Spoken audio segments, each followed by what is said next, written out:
Bonjour tout le monde, Nathalie Bergeret, je suis responsable adjointe de l'unité certification au pôle bois construction de FCBA. Je vais laisser Eric Debanne se présenter.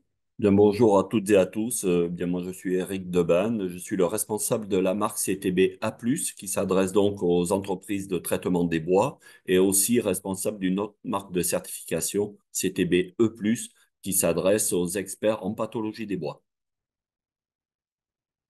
Comme le disait Claire Biro au niveau de MAGE, ce webinaire s'inscrit dans un cycle de 4 webinaires que nous animons cette année. Donc un premier webinaire qui a traité du catalogue bois construction, le webinaire d'aujourd'hui, le prochain qui va traiter de la préservation des bois en œuvre, un quatrième webinaire qui traitera de la sécurité incendie. Aujourd'hui, nous vous proposons d'aborder tout ce qui est préservation des bois en œuvre avec un focus préalable sur le volet réglementaire, la place des certifications volontaires au regard de la réglementation. Et ensuite, on présentera les notions fondamentales pour mener à bien une bonne préservation des bois en œuvre. Et surtout, on vous présentera les différentes approches innovantes qui ont été intégrées ces dernières années dans nos référentiels de prescription technique de la marque CTBA+.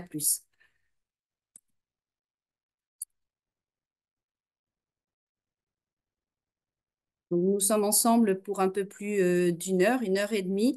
On terminera par quelques mots sur les deux certifications de produits, de services, les trois certifications même et d'experts en lien avec la préservation des bois en œuvre. Et puis, on répondra à vos questions le plus précisément possible.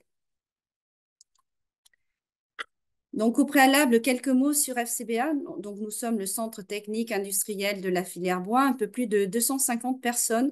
On a pour mission principale d'accompagner les industriels, les entreprises, les prescripteurs également dans le développement de leur activité, à innover dans l'adaptation aux évolutions du marché, aux évolutions réglementaires.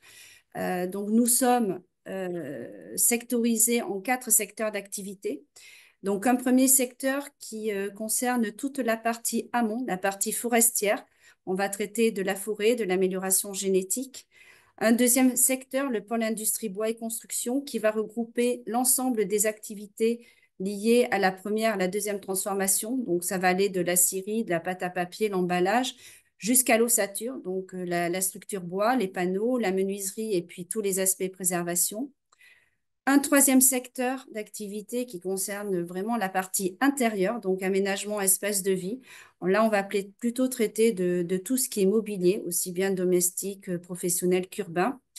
Et puis un quatrième secteur qui est un secteur transversal aux trois premiers, qui va traiter de tous les aspects santé environnement. Donc tout ce qui nous préoccupe aujourd'hui, les déchets du bâtiment, l'économie circulaire, les bilans carbone et tout ce qui est biosourcé. Nous sommes implantés sur 2 sites principaux, le siège social à Champs-sur-Marne. Y figurent également les laboratoires d'essai pour tout ce qui est la caractérisation de produits immobiliers. Et puis le pôle bois construction à Bordeaux, donc gros site dans lequel figure un certain nombre de laboratoires d'essai, donc qui va permettre de caractériser l'ensemble des produits liés à la construction. Et puis 4 délégations en région, mais sans laboratoire. Dans chacun de ces secteurs d'activité, on retrouve 5 métiers principaux. La recherche et développement, donc on est sur de la recherche et développement en partenariat avec des industriels, donc vraiment pour du transfert technologique. Des métiers d'ingénierie, donc là, on a une équipe d'ingénieurs qui va appuyer techniquement, qui va intervenir en consultance au niveau de la maîtrise d'ouvrage, de la maîtrise d'œuvre également. On a un produit d'ailleurs qui fonctionne bien, c'est le Connect Expert, qui permet d'allouer un certain nombre d'heures de ces ingénieurs pour répondre aux sollicitations de la maîtrise d'œuvre. Donc, n'hésitez pas à nous solliciter sur ce sujet-là. On dispose de pas mal de laboratoires d'essais très variés, des laboratoires de biologie, de chimie, d'écotoxicologie, mécanique, physique. dans lequel on va caractériser tout un tas de produits liés à la construction. Donc, on va casser des poutres, vous le voyez en haut à droite. On va caractériser des menuiseries, on va caractériser des produits de préservation. Énormément de campagnes d'essais, un peu plus de 5000 essais sont réalisés chaque année dans nos laboratoires. On dispense de la formation, on est certifié Calliope pour un certain nombre de formations. On intervient également en normalisation, aussi bien française qu'européenne, dans différents groupes. Et puis, on est le premier organisme certificateur de la filière bois, certification dans laquelle on va délivrer et de la certification réglementaire, comme le marquage CE, au sens du règlement des produits de construction, mais aussi de la certification volontaire. Donc, soit on va délivrer de la certification volontaire de type PEFC, NF, donc on va être mandaté par un organisme pour délivrer leur propre certification, soit on va délivrer notre propre marque collective de certification qui est la marque CTB. En CTB, donc, on intervient en certification de produits, de services et de personnes. On détaillera un peu plus loin trois d'entre elles.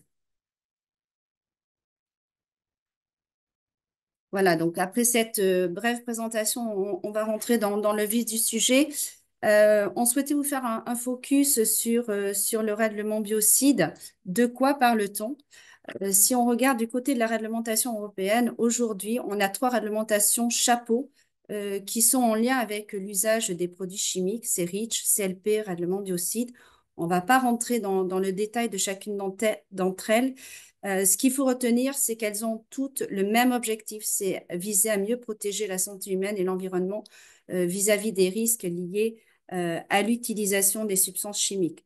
Donc, REACH, on est plutôt sur de l'enregistrement, de l'évaluation et de l'autorisation de substances chimiques. CLP, on va être sur de l'étiquetage, donc de l'information aux utilisateurs. Donc, vous connaissez sûrement toutes et tous les pictogrammes qui sont affichés.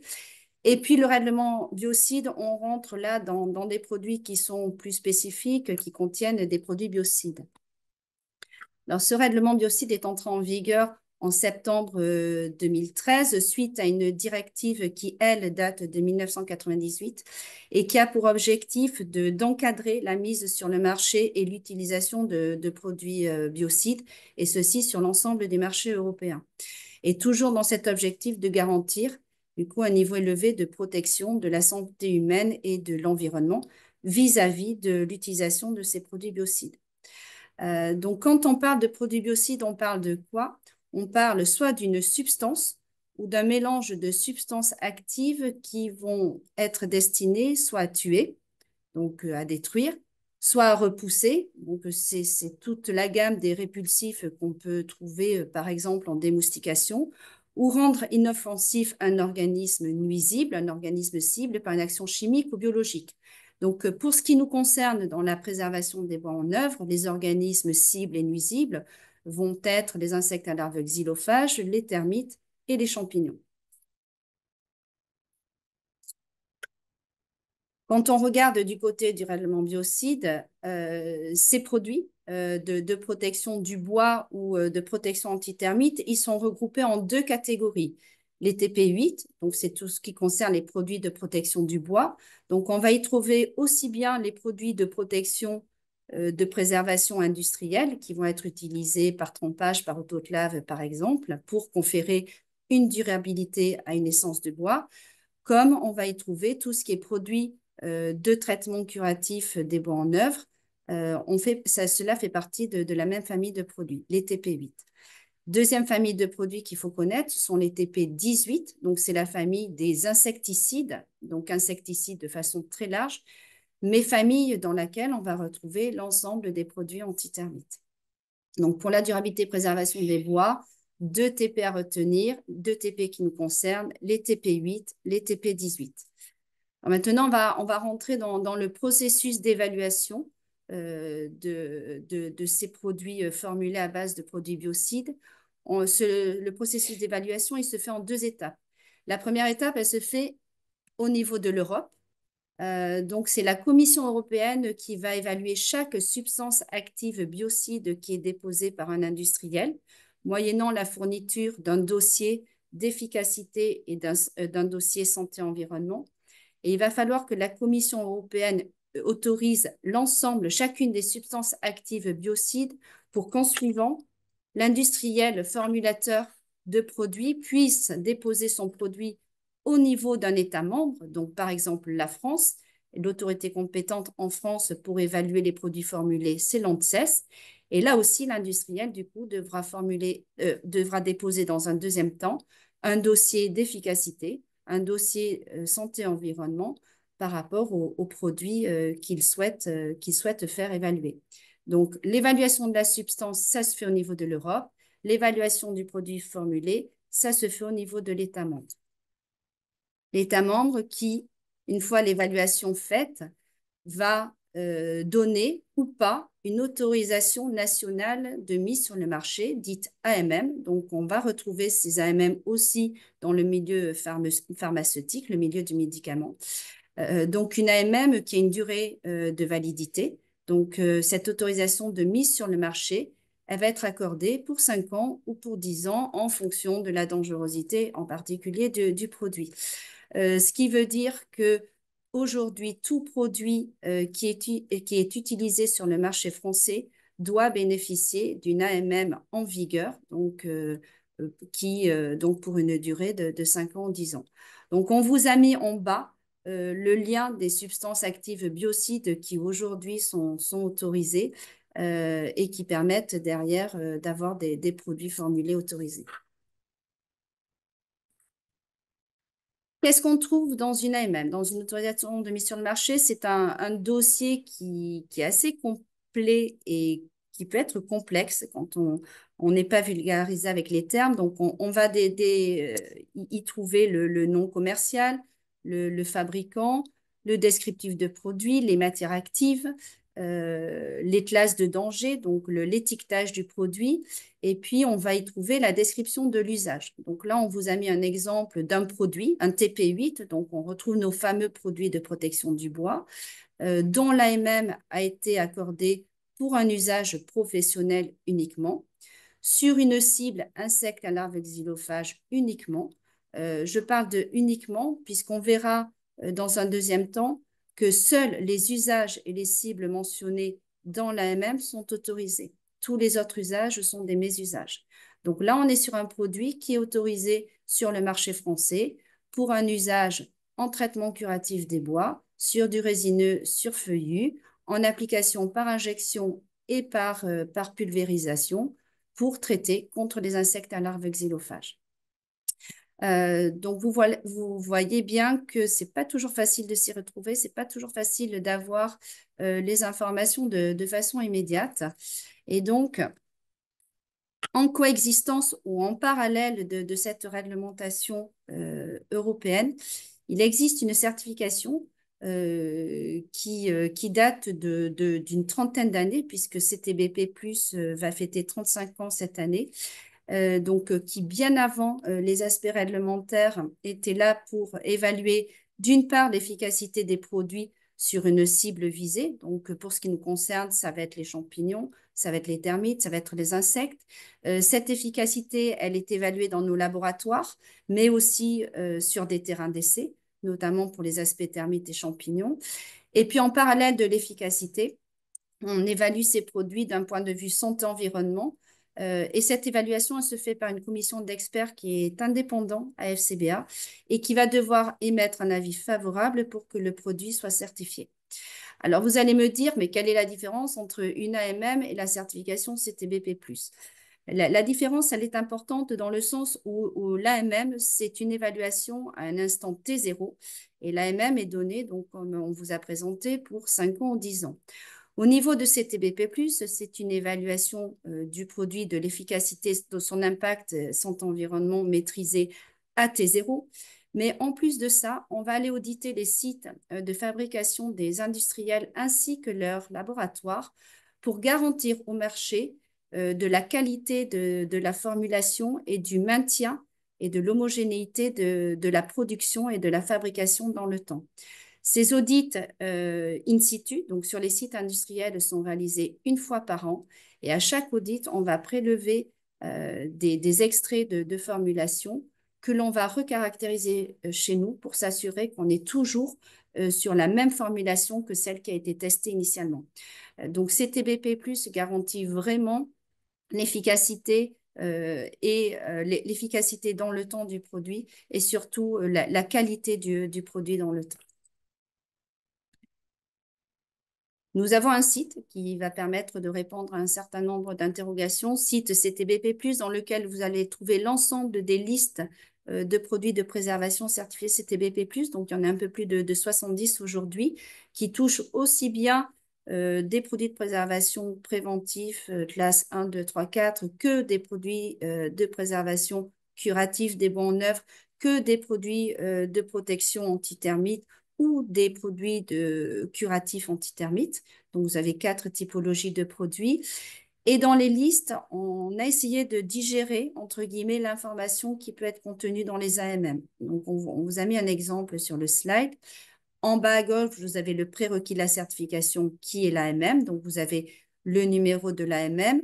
Numéro FR, ça veut dire que l'AMM a été délivré en France avec une date de validité. Donc là, vous avez mars 2028. Et ensuite, au niveau de la liste, on a identifié les risques couverts. Donc là, insectes à larves xylophages termites et les usages. Donc là, on est sur un produit qui peut être utilisé en classe d'emploi 1, sur résineux, sur feuillu, pour un usage sur les insectes à larves xylophages et les termites. Une petite spécificité de P+, qui est quand même importante à noter, c'est que tous les produits certifiés CTBP+, ont une fonction antitermite. Donc, il n'y a pas besoin de se poser la question, notamment dans les zones soumises à risque termite. L'ensemble des produits certifiés CTBP+, sont certifiés, ont une action sur la cible termite. Voilà, donc j'en ai terminé avec cette première partie. Donc, l'impact du règlement biocide, il a eu effectivement des effets négatifs dans le sens où il vise à diminuer la quantité de substances actives disponibles sur le marché et donc, pour conséquence, la disparition d'un certain nombre de produits biocides qui ont été éprouvés sur certains marchés de niche. Mais il a aussi comme effet positif d'avoir des approches beaucoup plus raisonnées au niveau notamment du traitement curatif des bons en œuvre. Donc, on va le développer. Et surtout, d'avoir pu développer sur ces dernières années des approches qui soient complètement innovantes, donc avec biocide ou sans biocide. Et c'est ce qu'on va vous présenter dans cette deuxième partie de webinaire.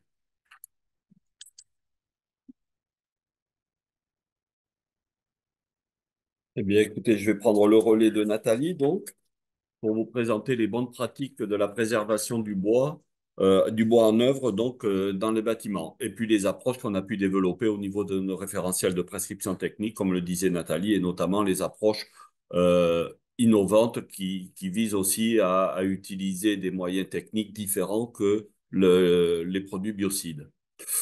Donc, l'importance de l'environnement du chantier, dans un premier temps, est à prendre en compte pour établir donc une prescription ou une préconisation de traitement. Donc, l'environnement du chantier, ça induit le choix de l'approche. Le choix de l'approche, c'est quels critères à retenir. Donc, il y a plusieurs situations. J'ai mis 3 photos là sur la présentation. Vous pouvez avoir des bois apparents.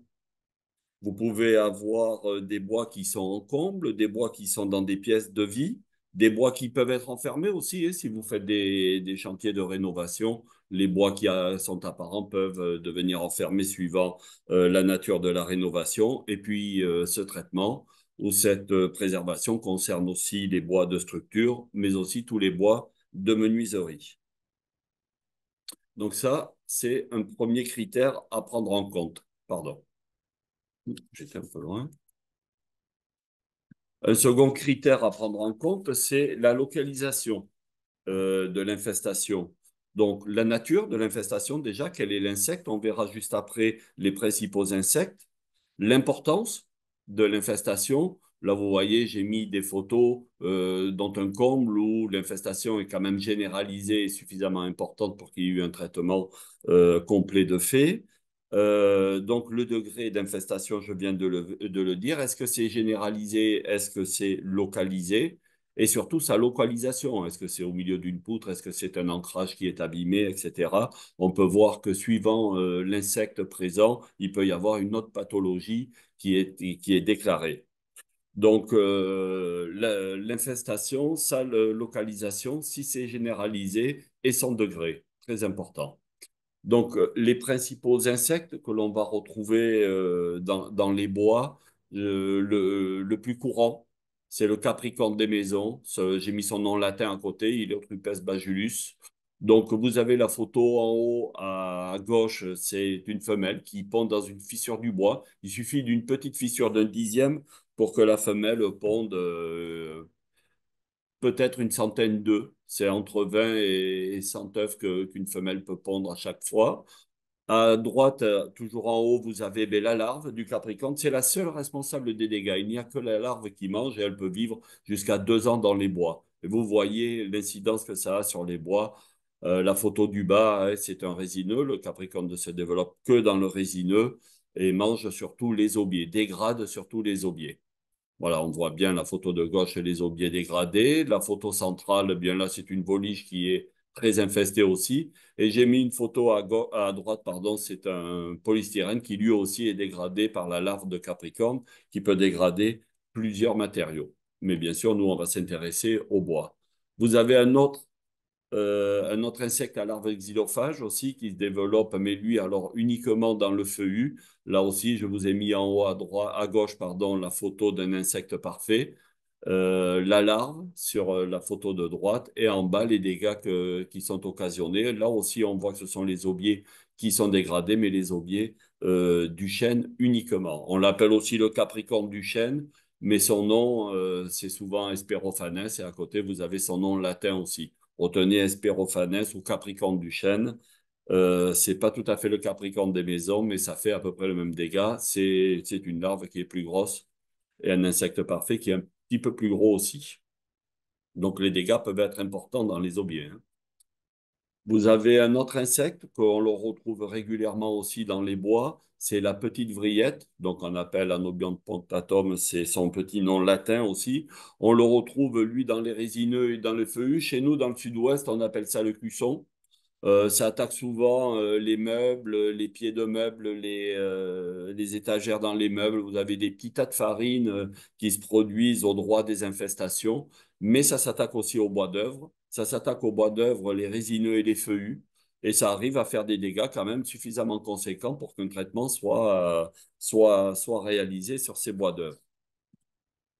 Et puis vous avez un dernier insecte à l'arbre xylophage qui, là, est la grosse vrillette, donc le zextobium. Là, ça fait des dégâts très importants. En fait, tout à l'heure, je vous parlais de la localisation de l'infestation, notamment au niveau des ancrages. En fait, pour que la grosse vrillette se développe, il faut qu'au préalable, le bois soit dégradé par un champignon.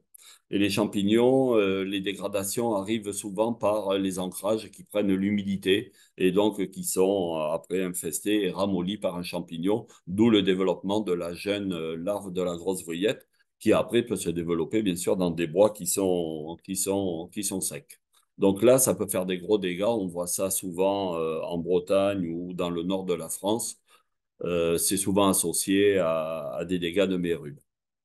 Donc voilà les quatre grandes familles d'insectes que l'on peut rencontrer. Il y a un cinquième insecte que l'on rencontre qui fait moins de dégâts, qui est de l'ictus, qui lui va être souvent et même exclusivement dans du feuillu.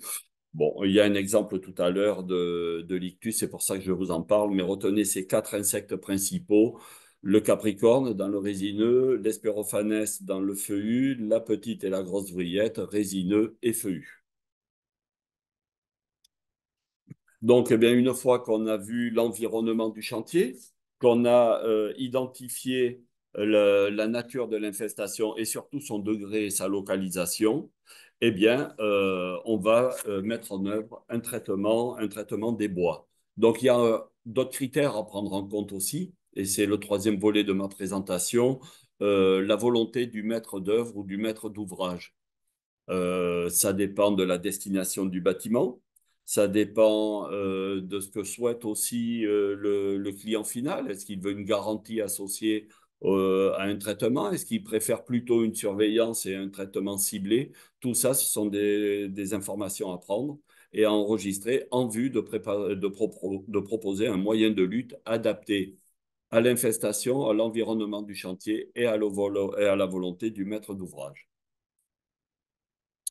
Donc, la volonté du maître d'ouvrage, eh bien, suivant ses préférences ou ce que l'on peut lui proposer, eh bien, on va lui proposer un traitement biocide qui va être généralisé ou ciblé. On va le détailler un petit peu plus après.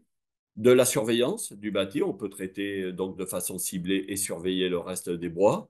Et puis, on va proposer d'autres techniques, des techniques alternatives aux procédés chimiques, comme le traitement à la chaleur, qui a fait l'objet d'études à FCBA et qui aujourd'hui est complètement intégré à nos référentiels de prescription technique. Là aussi, on le verra un petit peu plus loin. Donc, eh bien, une fois qu'on a choisi et qu'on a décidé toutes ces fonctions-là, eh bien, on va proposer, suivant les critères qu'on a relevés, eh bien, un traitement généralisé, un traitement localisé, un traitement biocide ou non. Et donc là, on rentre dans la quatrième partie de la présentation, le choix de la technique. Donc, comme je le disais précédemment, vous avez plusieurs approches possibles, soit un traitement préventif et curatif biocide, donc avec un produit chimique généralisé, un traitement préventif et ou curatif, même on pourrait dire, biocide, qui va être ciblé juste au bois infesté et on va surveiller le reste. Et puis, vous avez des traitements aussi qui peuvent être faits avec des techniques différentes. Donc, la chaleur, qui est éprouvée aujourd'hui, qui peut être là aussi ciblé, on va le voir un peu plus loin, ou généralisé à une pièce ou même à toute une maison. Et là, on est donc dans une approche raisonnée. L'approche raisonnée, ça vise pas uniquement à utiliser le moins de produits biocides. Non, l'approche raisonnée, c'est vraiment de prendre en compte tous les critères que je viens d'évoquer afin d'établir un plan de lutte le plus approprié à la situation. Et c'est en ce sens-là qu'on raisonne le traitement. On peut faire un traitement généralisé et on peut dire qu'il est raisonné. Ça dépendra bien de l'accès des bois, ça dépendra de la destination des bois. Est-ce que les bois vont être enfermés comme je le disais avant? Est-ce que ce sont des bois qui vont rester apparents? Est-ce qu'une autre technique peut être envisageable aussi? Voilà, tout ça, ça amène à raisonner le traitement et à proposer le meilleur moyen de lutte par rapport au site à traiter. Donc, je continue. Eh bien, on va parler maintenant de la mise en œuvre du traitement. Donc, l'application et le mode opératoire à mettre en œuvre. Donc, il y a des prescriptions techniques. La marque CTBA+ est dotée de prescriptions, de référentiels de prescriptions techniques. Donc là, on définit complètement le moyen de lutte. Vous avez la possibilité sur le site de trouver une version vulgarisée de ces prescriptions techniques. Bien sûr, ces prescriptions techniques permettent de répondre de façon conforme aux AMM des produits. La mise en œuvre des produits, comme l'a dit Nathalie, est détaillée aussi dans les AMM. Donc, il faut bien sûr qu'on soit conforme à cette réglementation.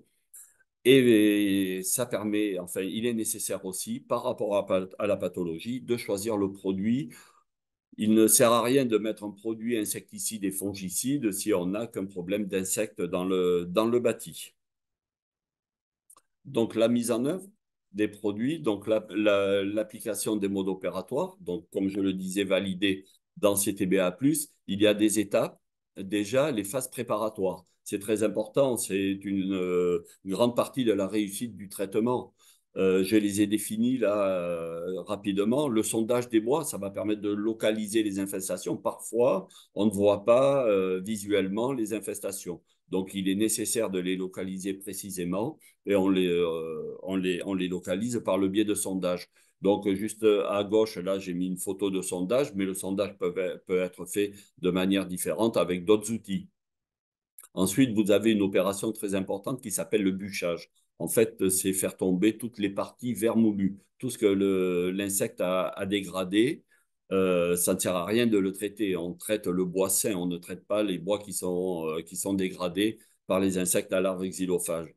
Et il y a un deuxième effet de ce bûchage, ça permet d'évaluer alors pas forcément d'évaluer, mais ça permet de mettre à nu le bois sain et le bois restant qui est sain. Ensuite, un homme de l'art peut passer pour vérifier si le bois qui reste est encore suffisamment résistant par rapport à sa destination. Et puis, il y a le brossage et le nettoyage. Bien sûr, on brosse bien les galeries parce qu'on ne va pas mettre du produit sur des dégradations, mais plutôt sur le bois sain. Et on nettoie parce que la poussière n'a pas à être traitée, mais plutôt à être retirée pour que le produit soit appliqué sur le bois sain. Donc, ce traitement est adapté en particulier aux combles et aux bois qui ne seront plus accessibles. C'est aussi adapté aux bois pour lesquels on a des difficultés d'accès. Imaginez qu'il faille monter un échafaudage pour accéder aux combles. Eh bien, autant traiter l'entièreté des combles plutôt que de mettre en place un traitement ciblé et une surveillance qui sera très difficile à établir.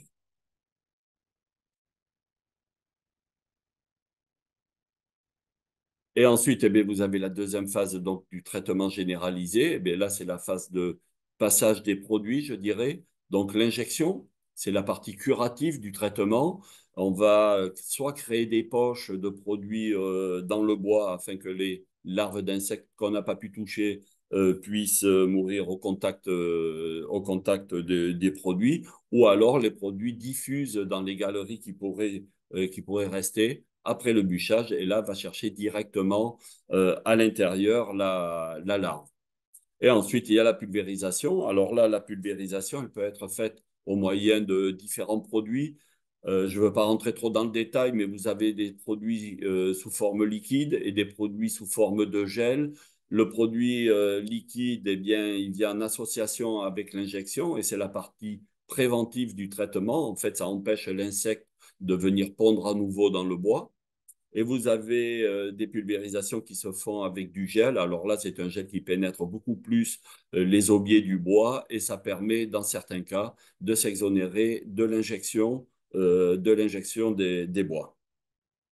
Ces traitements, donc, si les phases préparatoires et les injections et pulvérisations sont faites conformément aux prescriptions techniques, amènent une garantie ou sont associés à une garantie de réintervention de 10 ans. C'est-à-dire que l'entreprise qui a exécuté le traitement, eh bien, elle assume pendant 10 ans une toute nouvelle infestation dans les bois.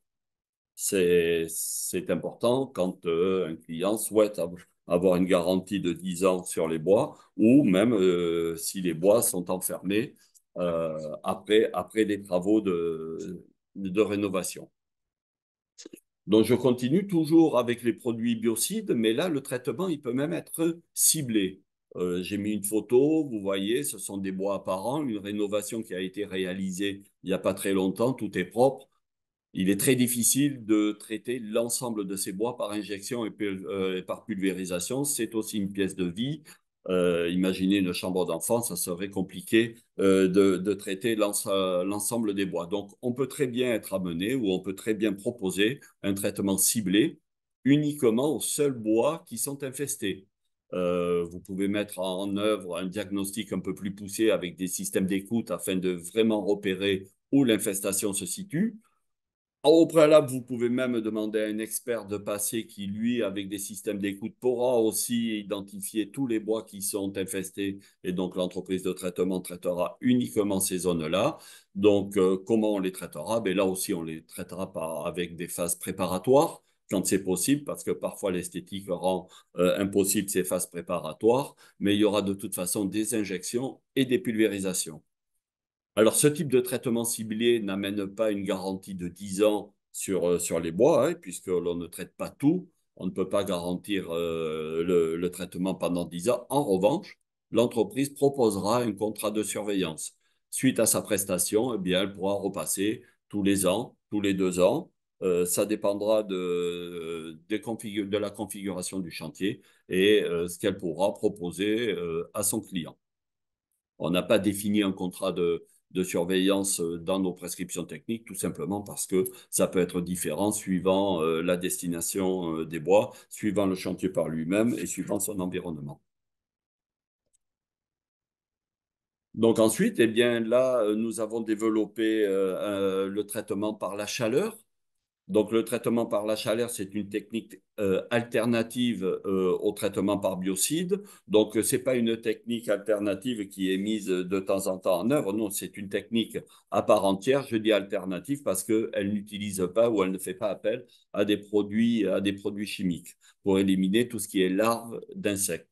Donc, ce n'est qu'un traitement curatif, ce n'est pas un traitement préventif parce qu'il n'y a pas de produit chimique qui vient protéger le bois de toute nouvelle ponte. Donc, le principe de ces traitements, c'est faire monter en température un volume afin que le cœur des pièces de bois infestées, pardon, monte lui à 55 degrés à cœur et cela pendant 1 heure. Globalement, il faut que le volume d'air soit monté à 70 degrés pour qu'il y ait 55 degrés au cœur des bois. Il y a 15 degrés d'inertie environ, entre 10 et 15 degrés d'inertie.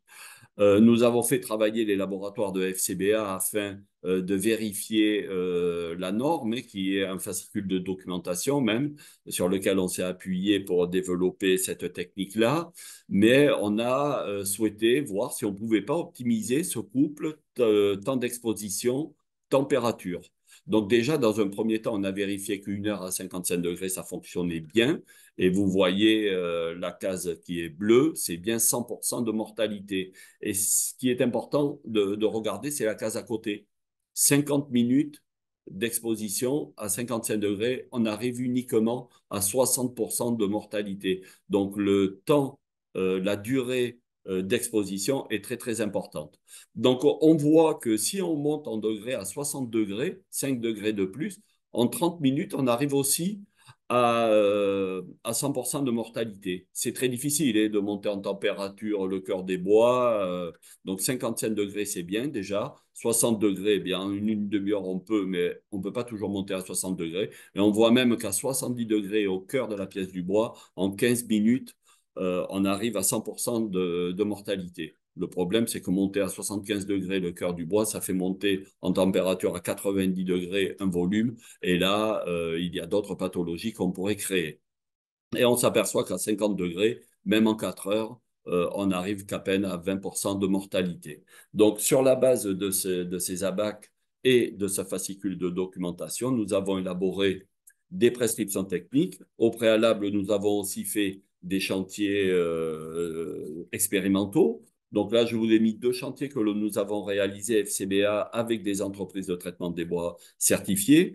Les 2 photos de gauche, c'est une longère dans le Calvados. Nous avons traité le solivage intérieur, c'est la photo gauche centrale.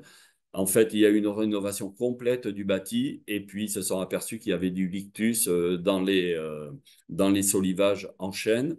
Donc là, il était impossible de faire un traitement biocide. Donc le traitement à la chaleur a été mis en œuvre pour 100% de réussite. Et les 2 photos de droite, là, on est dans le Bordelais et c'est quelqu'un qui a rénové bien un ancien hangar. Il a gardé tous les bois apparents. Il a installé aussi donc des cloisons en lambris. Là, on est en résineux et vous voyez qu'il y avait enfin vous voyez pas, mais il y avait du capricorne dans les fermes qui sont en hauteur. Et là, le traitement a été réalisé aussi à la chaleur. Donc, eh bien, comment on traite à la chaleur? Là aussi, nous avons développé une méthodologie dans le référentiel. Important, hein, il faut, soit la pièce est trop grande, il faut créer des sas, alors avec un isolant mince, hein, comme vous pouvez voir sur les photos. Fermer les ouvertures, c'est important. Il y a toujours de la déperdition au niveau des ouvertures, même si la menuiserie est performante, il y a quand même de la déperdition. Et quand il faut faire monter en température tout un volume, là, on avait quand même 120 mètres cubes à faire chauffer. Eh bien, il est important de minimiser ce risque d'évaporation ou de déperdition de chaleur. Donc, on calfeutre bien tout ce qui est menuiserie et ouverture. La photo centrale, c'était une cave. C'était une cave où avait mis un avocat toutes ses archives. Eh bien là, les archives ont été protégées et le traitement par la chaleur a été mis en œuvre. Donc la méthodologie encore, eh bien, c'est installer tout le matériel de chauffe, comme on l'a vu sur la photo précédente, mais aussi installer tout ce qui est sonde pour la prise de température. C'est la véritable preuve de votre traitement. En fait, la photo de gauche, vous voyez, il y a une sonde qui est dans un arbalétrier. Là, on est sur un chantier où la chambre avait été entièrement rénovée. Ils ont gardé apparent les fermes, pardon, en feuillu. Il y avait de l'espérophanès. Donc, on a installé les sondes là. La photo centrale de droite, eh bien, c'est le système d'enregistrement, hein. L'appareil pour enregistrer l'ensemble des données. On enregistre environ toutes les 5 minutes ou 10 minutes la prise de la montée en température. Et la photo qui est complètement à droite, là, c'est un autre cas de figure où nous étions dans des parties habitées où ils ont gardé la charpente apparente, on montait là dans les chambres. Donc là aussi, mettre du produit biocide, c'était très difficile, voire pas possible pour ces pièces de vie-là. Donc, c'est un traitement à la chaleur qui a été entrepris.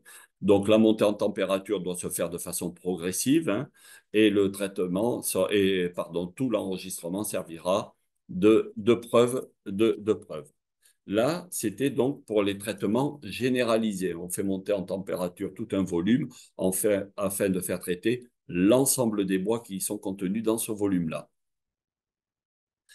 Et puis, vous avez aussi le traitement par la chaleur qui va être ciblé. Alors là, aujourd'hui, nous n'avons pas encore développé dans nos référentiels de prescription technique ces moyens de lutte. Je vous ai mis le micro-ondes. En fait, le micro-ondes, nous commençons à travailler dessus. Il y a déjà des pays qui l'utilisent. Bon, il faut mettre en sécurité les biens et les personnes. L'onde se propage, hein, et peut se propager à travers même des maçonneries. Donc, il faut être sûr de ce que l'on fait et d'essayer de cantonner au mieux l'onde dans le bois à traiter. Vous avez aussi une technique dite de traitement par couverture chauffante. Alors là, on vient traiter uniquement la partie où est posée la couverture chauffante. Donc là aussi, on est en étude sur ce matériau-là parce qu'en fait, la montée en température doit être plus forte que celle que l'on trouve aujourd'hui sur le marché afin de traiter efficacement les bois. Comme vous le savez, le bois est un très mauvais conducteur et on ne traite vraiment que la zone où la chaleur est montée. Par exemple, là, l'ancrage ne va pas être traité et la partie qui est après la couverture chauffante ne va pas être traitée non plus. Mais bon, ça peut être une très bonne technique pour le traitement, donc vraiment ciblé, pour des infestations très localisées ou aussi pour des lames de parquet. Parfois, des parquets qui sont neufs sont infestés par des insectes à larves xylophages. Eh bien, cette technique-là amène de très bonnes solutions. Eh bien, je vais passer la main à Nathalie. Non, je continue par rapport à la marque CTB A+. Donc, comme je vous l'ai dit, je suis le responsable de cette marque de certification. C'est même la plus vieille marque de certification de FCBA. Ça fait 65 ans, il y a 65 ans de ça qu'elle a été créée. Au départ, elle prenait en compte uniquement les insectes à larves xylophages. Aujourd'hui, cette marque de certification est sur toutes les pathologies pour les bois mis en œuvre, c'est-à-dire les insectes à larves xylophages qu'on vient d'évoquer, les termites, les champignons lignivores tels que la mérule, et on a développé un quatrième volet qui est l'entretien des bois, que ce soit extérieur ou même intérieur. Voilà. Donc aujourd'hui, nous avons plus de 120 entreprises certifiées sur l'ensemble de ces pathologies, ou soit sur une pathologie ou sur plusieurs pathologies. Nous sommes présents partout en France métropolitaine et sur tous les DOM. Alors, sur les DOM, c'est plutôt de la pathologie liée aux termites. Les caractéristiques certifiées, la déontologie commerciale des entreprises, c'est quelque chose que nous vérifions de façon très poussée. La compétence du personnel, il est très important que les intervenants soient compétents dans ce domaine d'activité, mais qu'ils aient aussi leur certificat biocide à jour. C'est une réglementation qui a vu le jour il y a une petite dizaine d'années et tous les intervenants doivent avoir suivi une formation en vue de l'utilisation des produits biocides. La qualité de l'intervention, donc toutes les interventions réalisées doivent être conformes aux prescriptions techniques. Bien sûr, la qualité du service après-vente. Tout le monde, tous ceux qui font des travaux peuvent être amenés à avoir un peu de SAV à faire. C'est très important de l'assumer et de les réaliser conformément à nos exigences. Le respect d'exigences santé-environnement. Nous avons développé, il y a un peu plus de 10 ans de ça, un référentiel de critères environnementaux. Donc, les entreprises doivent respecter bien tout ce qui est utilisation des produits, stockage des produits, tout ce qui est gestion des déchets et tout ce qui est, pardon, formation du personnel. Tout ça, c'est vérifié au travers d'audits que nous réalisons. Nous réalisons un audit de chantier et un audit administratif. Les entreprises sont vues au minimum 2 fois par an et suivant leur activité et suivant le nombre de personnes qu'il peut y avoir d'intervenants, ça peut aller jusqu'à 3, 4, voire 5 fois par an où nous faisons des audits d'entreprise. Ces audits nous amènent à vérifier donc l'ensemble des exigences de la marque. Et il y a une exigence qui n'est pas signalée là, mais sur laquelle je voulais revenir, c'est les assurances qu'elles associent à leurs prestations. Toutes les entreprises certifiées sont forcément assurées, pardon, pour les activités pour lesquelles elles sont certifiées. Ça, c'est une exigence de la marque très forte sur laquelle FCBA est très vigilant. Vous retrouverez donc sur notre site CTBA+, toutes les informations relatives à la préservation du bois. Vous avez aussi tous les décrets d'application, que ce soit pour la lutte antitermite, pour la lutte contre la mérule, la loi Allure, tout ce qui est donc arrêtés préfectoraux. Vous avez aussi les prescriptions techniques qui sont dans une version vulgarisée avec des CCTP que vous pouvez télécharger afin d'élaborer tous les devis dont vous avez besoin. Voilà, ça c'est notre site et sur notre site, vous pouvez aussi aller sur tous les autres sites liés à la préservation du bois. Et donc, je suis aussi le responsable d'une autre marque de certification qui s'appelle CTBE+. Là, c'est une marque de personnes. C'est une certification qui s'adresse à des experts en pathologie du bois. Donc là, j'ai mis une photo où vous voyez notre expert qui est à droite, Fabrice Angebaud. Fabrice Angebaud est intervenu sur Notre-Dame. Et là, il était donc sur Notre-Dame au moment de l'installation du coq en haut de la flèche. Voilà, ça a été une très très belle expertise qu'il a dû mener. En fait, il était plutôt là pour le choix des bois et vérifier que les bois avaient bien les caractéristiques demandées par les architectes des bâtiments de France. Donc, ces experts sont certifiés là aussi sur plusieurs critères. Et donc, la compétence de l'expert, on l'évalue au travers d'un examen théorique et un passage devant le jury. Bien sûr, la qualité de la méthodologie de l'expertise, la qualité du contenu du rapport, le respect des référentiels. Et là aussi, les audits se font tous les 3 ans et il y a même tous les 5 ans un passage devant un jury afin de s'assurer que les compétences soient bien maintenues. Juste, je rajoute que cette certification s'appuie sur une norme qui est la 50-110, qui est la qualité d'expertise, qui est une norme sur la qualité des expertises.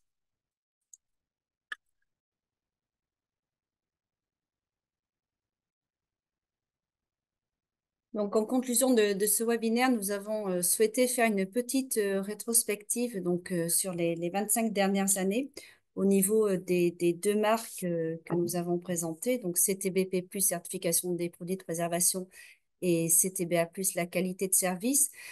Tout simplement pour dire que ces aspects santé-environnement, on n'a pas attendu le règlement de biocide pour les intégrer dans nos marques. Dès 1994, on a intégré les critères santé-environnement dans CTBP+, pour l'évaluation des produits. Et du coup, de ce fait, dans CTBA+, on a demandé aux entreprises d'utiliser systématiquement des produits certifiés CTBP+. Puis, dans les années 2000, on a intégré dans CTBP+, des dispositifs de piégeage. Donc, on a certifié les premiers pièges, donc qui ont largement contribué à respecter ces aspects santé environnement. Et donc, le pendant, c'est dans CTBA+, des référentiels qui ont été rédigés à cet effet pour pouvoir valoriser cette technique piège. Puis en 2006, donc le deuxième décret de la loi Termite, on a certifié des barrières physiques, des barrières physico-chimiques qui sont venues remplacer les techniques d'épandage. Et du coup, dans ces TBA+, on a intégré la mise en œuvre de ces barrières physiques et physico-chimiques. Puis la démarche environnementale en 2011, dont Eric vous a parlé. Et puis enfin, sur ces 5 dernières années, l'intégration de techniques alternatives. Donc, on a parlé de la chaleur, on s'intéresse au micro-ondes, on s'intéresse à d'autres technologies, mais on fait aussi avec les produits biocides, puisqu'on est sur des produits aujourd'hui qui sont vraiment éprouvés, qui sont indispensables pour garantir la pérennité des bois en œuvre. Donc, voilà, tout cela dans CTBP+, et dans CTBA+, de l'innovation, de l'intégration de contraintes réglementaires, mais toujours en essayant de développer de nouvelles technologies. Donc, pour finir, donc on vous a mis les dates des 2 prochaines conférences, les sites Internet dont on a parlé, le site Internet référent, donc CTBA+. Donc, comme disait Eric, vous retrouverez tous les CCTP types, les guides, la liste des entreprises certifiées, CTBE+, donc la liste des experts en pathologie des bois, et P+, la liste des produits certifiés. Nous éditons une gazette trimestriellement, la gazette de la prescription. Donc, c'est vraiment un support qui est fait pour le monde de la prescription. On traite d'un sujet technique. Donc là, il y a une gazette qui sort sur les portes résistant au feu. Prochaine gazette, ça sera sur le thermotraitement. Donc voilà, on essaie de varier pour vous apporter un maximum d'informations. On vous remercie. Nous avons terminé notre présentation. Si vous avez des questions, n'hésitez pas. Il y a peut-être des questions dans le chat. On va regarder. Oui. Formation, non. Donc, questions-réponses. On prend connaissance des questions. Alors, bonjour, si jamais la réponse n'est pas donnée entre-temps. Pour le traitement biocide, quels sont les délais de retombée du produit et combien de temps après le traitement est-il conseillé de réintégrer les espaces? Ah oui, donc là, vous parlez des délais de réoccupation des locaux traités. Alors, ça va dépendre du produit biocide, de type de matière active utilisée, et puis de la possibilité de ventiler ou pas les locaux, et savoir si on est sur des pièces à vivre ou dans des combles perdus. Nous, on dit souvent autour de 48 heures. Oui, alors, ouais, enfin, ce que vient de dire Nathalie, c'est très important. Si c'est des combles, vous vivez en dessous, en règle générale, les gens récupèrent les locaux de façon immédiate, continuent même à vivre. En revanche, si on est sur des pièces à vivre, là, il est fortement conseillé et même indispensable donc de ventiler. Et 48 heures, oui, c'est même un minimum avant de réintégrer les locaux.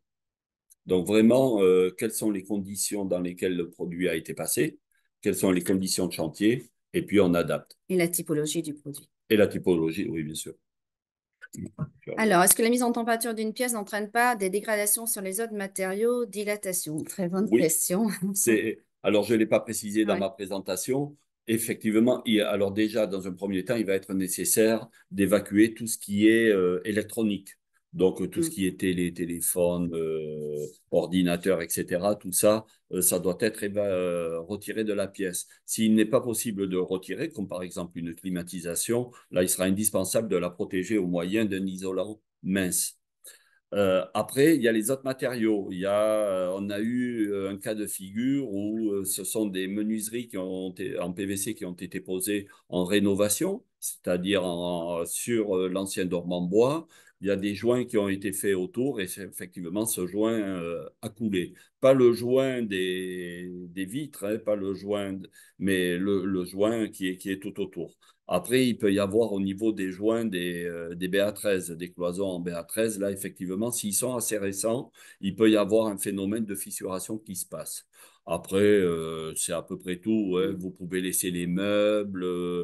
Ça les traite même si ce sont des meubles en tissu. En fait, ça fait un point zéro au niveau de tous les insectes qui pourraient être dans la pièce à traiter.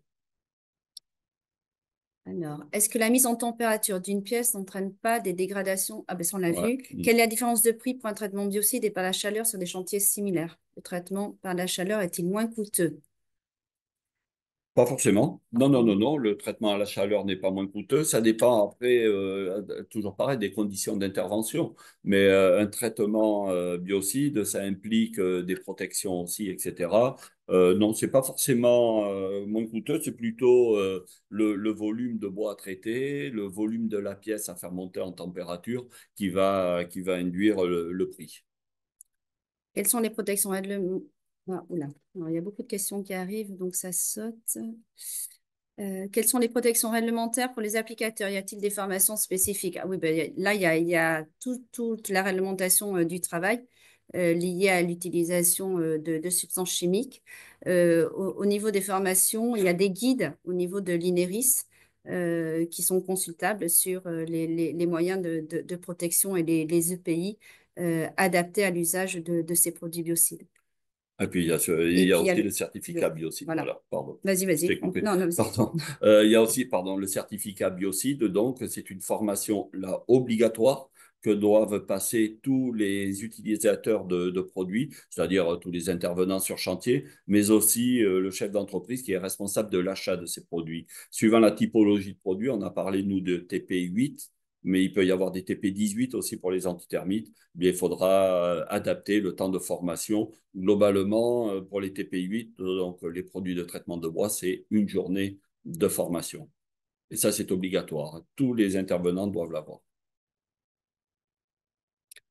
Donc, question suivante sur le retour d'expérience et le comportement des autres matériaux. Donc, on y a répondu en partie.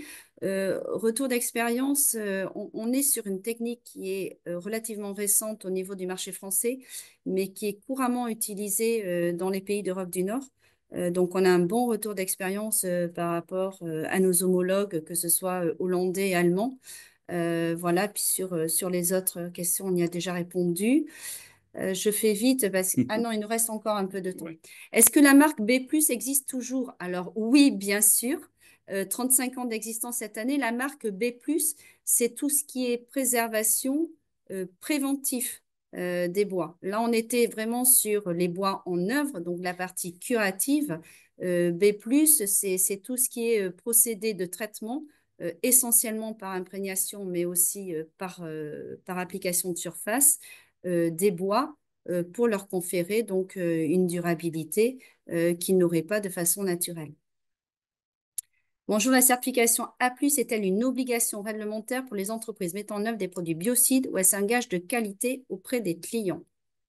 Eh bien non, ce n'est pas une certification obligatoire, elle est bien dans le cadre dans un cadre volontaire. C'est le chef d'entreprise qui décide de se placer sous le suivi de FCBA et qui décide de respecter ou qui s'engage plutôt à respecter l'ensemble des exigences. Donc on est vraiment dans une démarche qualité, dans une démarche d'amélioration afin d'apporter le meilleur service à son client.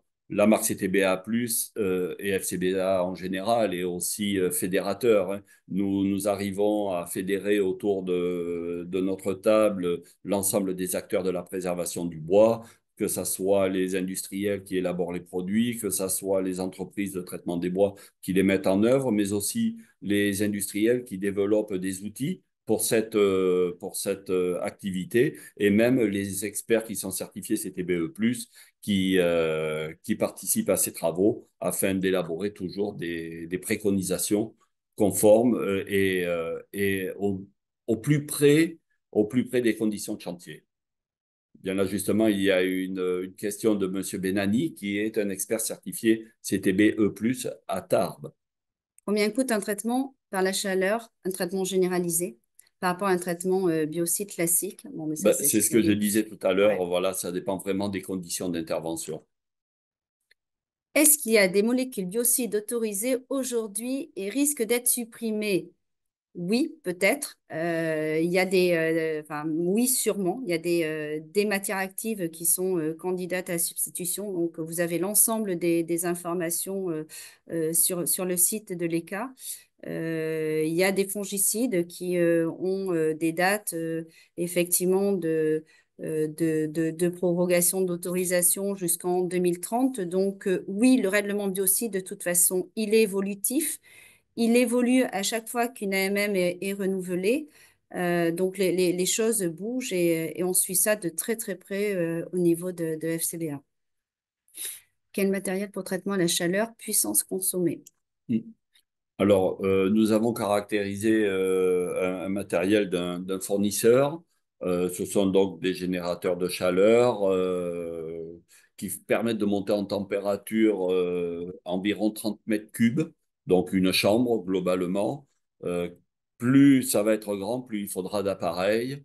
Je vous ai montré l'exemple d'une longère et là, on avait 120 mètres cubes à faire monter en température. Eh bien, nous avons mis quatre appareils afin que la montée en température se fasse le plus rapidement possible, de façon homogène sur l'ensemble de la pièce. Alors, faut-il par la suite faire un traitement préventif chimique? Alors, si vous voulez une Oui. garantie de non-réinfestation, oui, bien sûr qu'il va falloir le faire, mais on n'est pas dans l'esprit. Là, comme je le disais, le traitement à la chaleur est uniquement curatif, c'est Mm. vrai, mais bon, une fois que vous avez éliminé tous les insectes à larves xylophages dans des bois qui sont anciens, notamment les exemples que j'ai montrés, une réinfestation peut arriver, mais elle sera vraiment très localisée plutôt que faire un traitement chimique après un traitement à la chaleur, prévoir plutôt un contrat de surveillance dans ce cas-là. Plutôt la surveillance du site, quelqu'un viendra, surveillera, et s'il y a une nouvelle infestation qui est détectée après quelques mois ou quelques années, eh bien, pourquoi pas faire un traitement localisé cette fois-ci avec eh bien, les couvertures chauffantes ou le micro-ondes si on le développe jusque dans nos référentiels. Donc oui, c'est possible de faire un traitement chimique, mais en fait, c'est un peu pas antinomique, mais bon, on n'est pas dans l'esprit. Mm. Durée de vie d'un traitement à la chaleur, ben, Ah ben c'est immédiat. c'est du curatif, c'est immédiat en fait. Donc, il n'y a pas de durée de vie. Sur le site A+, il n'y a pas de filtre pour trouver les entreprises qui font le traitement par la chaleur. Alors, toutes les entreprises qui font du traitement de bois par produits biocides sont amenées à faire du traitement par la chaleur aussi. Ça reste quand même du traitement contre les insectes à larves xylophages. Et sur nos listes, on n'a pas détaillé que ce soit celles qui font par produits chimiques ou par traitement à la chaleur. Toutes les entreprises sont amenées à faire ou peuvent être amenées à faire du traitement par la chaleur. Est-ce qu'il y a un guide de protocole pour tester et valider un produit biocide, fongicide? Avec quelles normes on doit commencer les normes à utiliser obligatoirement? Alors là, on vous propose de nous contacter directement, mais oui, ben, il y a les technical guidance au niveau du règlement biocide hein, qui indique effectivement les essais à mener. Et au niveau de CTBP+, on a des référentiels qui, effectivement, en fonction de la typologie du produit, de l'usage qu'on veut en faire, qui vous indiquent le type d'essai à réaliser également. Mais voilà, si vous avez une question précise par rapport à un produit, n'hésitez pas à nous contacter. On a nos coordonnées à la fin du webinaire. Question. Ah si. C'est-à-dire que les entreprises CTBA+ sont formées au traitement par la chaleur. Alors, elles sont formées, celles qui font déjà l'activité, oui, bien sûr. Celles qui démarrent cette activité de traitement par la chaleur se basent sur nos référentiels de prescription technique et sur leur fournisseur de matériel qui peut les Vous accompagner accompagnez. dans les premiers chantiers, pour la réalisation des premiers chantiers. Après, ce n'est pas très difficile à mettre en œuvre. Il faut faire monter en température un volume. En fait, il faut installer le matériel dans des endroits le plus défavorables afin que la température monte partout et à 55 degrés. Après, voilà, c'est pas très difficile à mettre en œuvre, hein. Mais le fournisseur de matériel accompagne les entreprises pour les premiers chantiers. Mais là aussi, si vous avez un problème de traitement par la chaleur, Il n'y a pas de souci, vous pouvez nous contacter Hmm. et on vous renseignera au plus près. Et on essaiera de cibler les entreprises avec lesquelles, suivant la région où vous êtes, avec lesquelles vous pouvez le mieux travailler. Alors, faut-il une assurance complémentaire? Les engagements des entreprises, c'est bien d'éliminer les insectes. Ça, c'est leur garantie de résultat. Et après, l'assurance a pris en compte les Hmm. aspects liés à la chaleur. Vous avez les entreprises certifiées qui sont pour la plupart couvertes par un contrat d'assurance d'une compagnie qui s'appelle QBE d'ailleurs, et qui a fait une extension de son contrat d'assurance pour incorporer le traitement par la chaleur aussi. Donc spécifiquement QBE. Pour les autres, Mm. on ne sait pas forcément, mais en principe, Mm. il y a des extensions d'assurance. Mais oui, on vérifie que de toute façon, les entreprises sont assurées pour ce genre de prestations.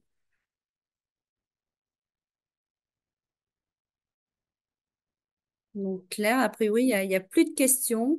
On a terminé.